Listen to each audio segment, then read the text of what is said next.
Hello, my insane friends. I wanted to show you another way to look at your tires and find a broken belt. Now, of course, in some of my other videos, I mentioned going around the tire from an angle and just looking for a hump. Well, sometimes they're not that pronounced and it's really hard to see the little bit of a hump to tell if you've got a busted belt. Now you can slowly roll the tire and look for nice straightness across here. Or if you've got nice flat concrete that's pretty clean, that doesn't have junk all over it, like over here, you can roll the tire and watch. Oh, see the tire start to wiggle? See it wiggling back and forth? All right, on the way back, it's got a wiggle to it. Right there's a wiggle.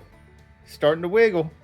So let's turn this tire around to where we can get to the part that was touching the concrete when it was wiggling and see if we can see that edge.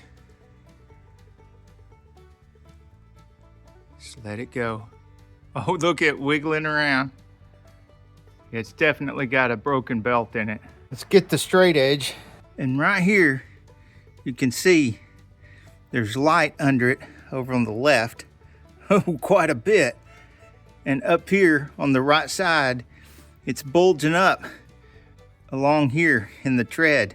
That is somewhere before and after this, the belt is busted and allows the belt to ride up like that.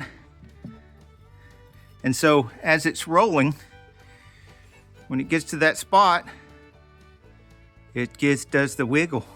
It's that simple. Roll your tire across the floor. If you don't want your whole car to do the wiggle, you don't want a tire that does the wiggle.